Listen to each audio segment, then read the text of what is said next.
Balik lagi sama gua Jonathan Leonarda, masih di Frog Room kita. Kali ini gue pengen ngomongin sesuatu yang udah kita unboxing di beberapa hari yang lalu, tapi sengaja gue belum mau mereview, belum mau sharing tentang mereka. Jadi karena yang ini galak banget dan ini masih tempat sementara, gue harus setting kandang yang lebih besar dan lebih proper. Tapi untuk establishkan mereka, gue rasa cukup sementara di sini karena di ruangan ini nggak banyak aktivitas yang terlalu tinggi. Di belakang gue ada Corallus caninus. Kalau sekilas mungkin kita melihat lagi posisi gini, dikira seperti green tree python, ya, python pohon dari Indonesia yang dilindungi, namanya ya green tree python lah ya, condro. Tapi yang di sini bukan, yang di sini adalah emerald tree boa, Corallus caninus. Mereka berasal dari Amazon Basin. Jadi Amazon Basin di persekitaran tepi sungai Amazon dan di hutan-hutan Amazon, Venezuela dan sekitarnya. Di sanalah mereka berada. Mereka mempunyai dua subspesies, tapi yang kita bahas sekarang adalah caninus. Ini secara pribadi bukan untuk entry level keeping snakes, karena mereka punya tendensi untuk sudden death, gampang stres dan lain-lain. Karena apa? Karena mereka salah satu ular yang perlu ada specific requirement untuk mereka bisa hidup lebih panjang dari captivity. Dia ini ular yang memerlukan ambient temperatur yang lebih rendah dibandingkan dengan piton-piton atau buah-buah yang lain. Jadi suhu optimal dia di antara 25 sampai dengan 28 derajat Celcius. Yes, kurang lebih kayak piara dart frogs. Dengan perlu humid yang sebenarnya kayak piara Jacksoni kali ya. Mereka perlu ada humid juga, perlu ada misting system juga. Jadi itulah basic care sheet dari mereka. Kalau kita melihat dia lebih dalam lagi, dia punya pit sensor di mana di sekitar mulutnya, nanti akan kita coba ambil. Bisa kelihatan nggak? Di sini. Nah yang ini nih lagi nengok cuma gampang strike. Jadi kita kasih lihat di bagian mulutnya itu ada lubang kotak-kotak full semua. Itu heat pit sensor dia, di mana dia mendeteksi mangsanya melalui kayak kalau di kamera tuh kayak kamera kan ada tuh yang kayak kamera thermal temperatur gitu nih Nah jadi dia bisa mendeteksi sebuah image panas dari sana. Dan dia ini kebanyakan ya, gue bilang nggak semuanya, ada juga yang baik, tapi secara kebanyakan mereka galak. Itu kita bisa lihat dari mulutnya di sana. Ini baru datang masih rubbing dengan hijau yang luar biasa bagusnya. Di bawahnya ada warna kuning dan ada motif-motif putih. Kalau kita berbicara tentang boa satu keluarga ular yang memiliki sistem reproduksi ovoviparous. Jadi seperti yang kita tahu, ada beberapa sistem reproduksi dalam makhluk hidup, ya terlepas dari amuba lah ya, membelah diri, ada yang bertelur, beranak, bertelur dan beranak. Nah, mereka bertelur dan beranak, namanya ovovivipar. Jadi mereka satu clutch kurang lebih bisa sampai 6-8 ekor. Kekurangan dalam memelihara dia ini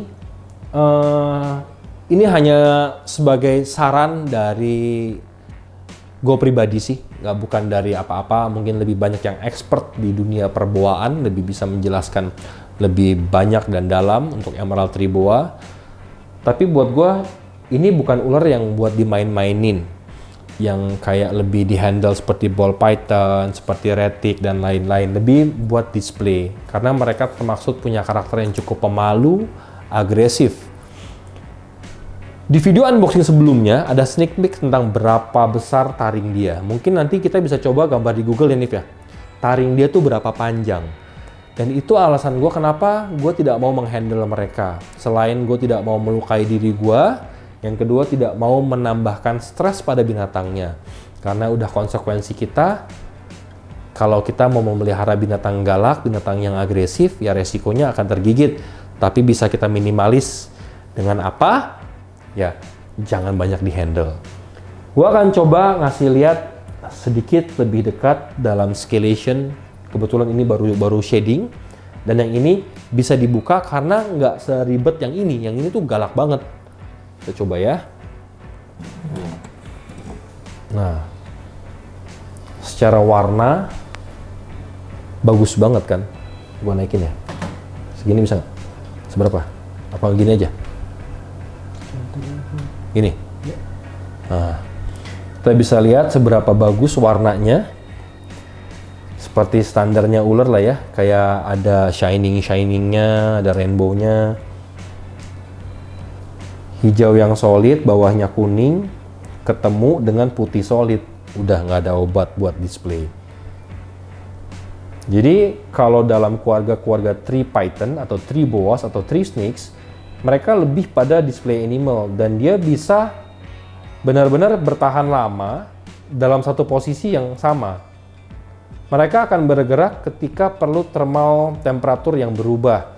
Jadi di ruangan ini kan misalkan gue set di kira-kira di 20. Nah, kenapa atasnya gue kasih lampu ini? Lampu ini tuh cukup panas. Lampu yang gue pegang ini. Lampu ini cukup panas untuk menghangatkan bagian dari tempat tongkrongan mereka. Tips untuk emerald tree boa, kalau kasih tempat tangkringan, jangan kasih yang terlalu besar karena mereka tuh perlu tempat yang lebih kecil dibandingkan tempat kayu yang besar untuk melilit seperti ini. Jadi mereka bisa seperti itu, bisa melingkarkan badannya lebih kecil. Mereka predator arboreal. Jadi dengan ujung ekornya aja bisa menahan seluruh berat badannya, berbeda dengan seperti terrestrial snakes. Kalau kita lihat seperti dipong, retic, dia nggak kuat-kuat banget di ujungnya. Nah kalau dia di bagian ujung ekornya aja bisa mensupport full. Karena apa? Kenapa dia hunting? Dia harus bisa mensupport dirinya biar nggak jatuh ke bawah. Dan itu yang menyebabkan kenapa taring dia menghadap ke belakang dan begitu panjangnya. Jadi ketika dia strike, dia lilit, dia udah nggak begitu pusing, dia udah nancep kayak mata kail begitu, udah masuk. Itu yang cukup mengerikan kalau sampai masuk ke tangan kita, nanti kena tulang, ngilu kan. Bukan masalah cemen, wah nggak berani, bukan. Kalau ada sesuatu yang membahayakan atau melukai diri kita bisa kita hindarkan, kenapa harus kita lakukan? Itu aja, jadi buat gue tetap semua ini safety precautious. Banyak bilang, itu nggak boleh berbisa. Ya memang, tapi kan nggak ada kerjaan banget kan, mau digigitin. Pisau juga nggak berbisa, masa mau kita potong-potong.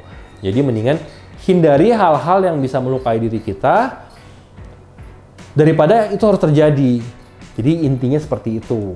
Untuk emerald tree boa, feeding mereka tidak seperti ular lain.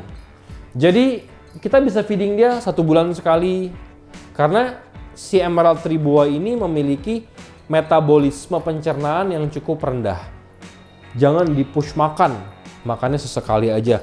Ketika dia makan, udah bagus makannya, biarkan setelah tercerna habis, kita lihat waste-nya atau pupuknya tercerna dengan baik. Kita jedain lagi misalkan 1 minggu atau 2 minggu, baru kita kasih makan lagi. Nah, nafsu makannya dia pun akan nanti terjaga secara konsisten. Jadi jangan disamakan, jangan di-push makan ya, tiap minggu kasih makan nih. Apalagi belum terkeluar yang di dalam perutnya, kita udah kasih lagi. Nanti itu yang bisa menyebabkan hal-hal kecil yang bisa terjadi. Seperti sudden death, mogok makan, dan lain-lain. Jadi itu how we prevent atau bagaimana kita mencegah daripada mengobati ketika sudah terjadi apa-apa. Inilah tentang si emerald tree boa. Mungkin selebihnya nanti bisa dilihat stock shootnya lebih bagus lagi. Dan nanti gue akan gue persiapkan kandangnya lebih besar karena ini terlalu kecil buat dia. Buat di sini masih terlalu kecil. Tapi sementara buat gue lebih gampang memonitor, ya udah di sini. Nanti gue akan siapin di satu tempat sini lah. Mungkin segede-gede gini lah gue pakai ya. 45, 45, 60. Jadi itulah cerita kita tentang emerald tree boa hari ini. Semoga bisa bermanfaat. Buat yang lebih paham, lebih tahu, tolong komen di bawah. Berikan gue koreksi. Karena di sini kita sama-sama belajar, gue bukan ngajarin. Jangan lupa like, subscribe, komen. hidupkan loncengnya, bagikan videonya kalau kalian suka. Sampai jumpa lagi di video selanjutnya. Bye-bye.